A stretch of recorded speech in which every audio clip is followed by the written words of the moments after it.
A number of people have asked me why I don't think the transition to digital retailing is going to be an easy transition for most dealers. Now, just to be clear, I'm a big believer in digital retailing. I believe it's the future, but it's not going to be an easy transition.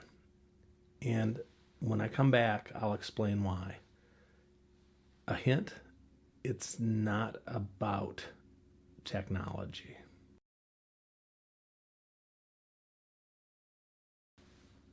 The transition to digital retailing does entail some technology, but the hurdle, the roadblock, isn't technology at all. I believe the technology piece of the equation is pretty easily solved. However, for most dealers, they're going to have trouble with process, strategy, and their culture. And the culture piece is probably the most important and the most difficult to deal with. At most dealerships, salesmen, salespeople, saleswomen, managers all value their ability to negotiate. And they would probably say that that ability to negotiate is one of their most important skills. That they place a lot of value on that ability, and rightfully so. At most dealerships, that's going to be very important. But I think for the dealerships that are transitioning to digital retailing, the problem isn't negotiation, it's justification, justifying their asking price, and letting negotiation take a back burner. Most dealerships, dealer groups that are already successful or looking at being successful with digital retailing, they're either one price or very, very limited negotiation. And so a lot of these dealerships will list a price that is the transactable price, but they won't even say that they're a one price store. And that gets them away from the problem of legality. So they can advertise a price, and if they negotiated a slightly lower rate for a dealer or a customer, that's okay.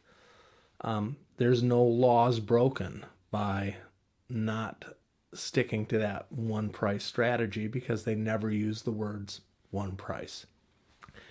When you're limiting negotiation and justifying your asking price, you're appealing to the analytical side of the customer.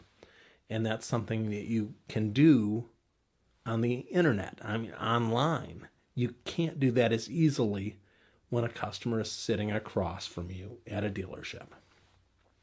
So you're looking at the difference between analytical side and the emotional side of the equation.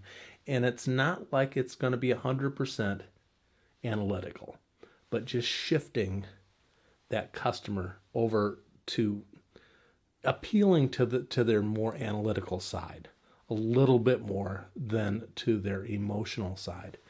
But the culture at a lot of dealerships is really to appeal to the emotion. And rightfully so. That's the way we've done business for years. Now, the other thing, at most dealerships, everything is geared to getting a customer onto the lot. Your DDC is all about the appointment. When you transition to digital retailing, it's all about selling a car. Whether they buy a car 100% digitally or they buy a car by showing up on your lot. That's a very subtle difference, but it is a big difference. Looking at strategy, when you're looking at digital retailing, that is very much a volume strategy as opposed to a high gross strategy. And all of these things, whether we're talking about process, we're talking about strategy, we're talking about culture, you have to get those three things in order, in line, before you even start to consider digital retailing. If you believe, as I believe, that digital retailing is the future, and just to be clear, I don't sell digital retailing. I don't sell the technology. I do believe in it, but that's it. I don't have a dog in the fight. If you believe that digital retailing is the future and you currently don't have your processes in place, your strategy in place, or your culture in place, you would be best served to start to get those things in order. And it's not just the Carvanas of the world. I mean, you're looking at the Sonics and the CarMaxes, the AutoNations. All of these folks are moving into a direction that favors digital retailing. And it's not only the big groups.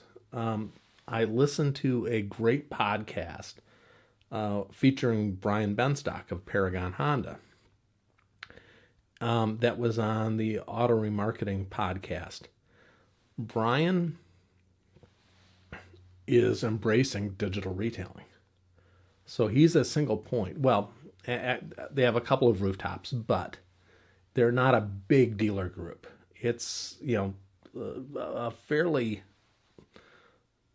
small operation. However, they're one of the biggest Honda retailers in the country. These folks already have the things in place that allow them to be successful. And I'd hate to see a dealership just sign up for the technology without getting the culture in place. Because I think that that's going to be a formula for failure. If you get everything in place, man, I think it's the future. But it's up to you. And I think there's a lot of room for dealerships that are doing traditionally. There's a lot of room for dealerships that are doing business traditionally. Have a great day.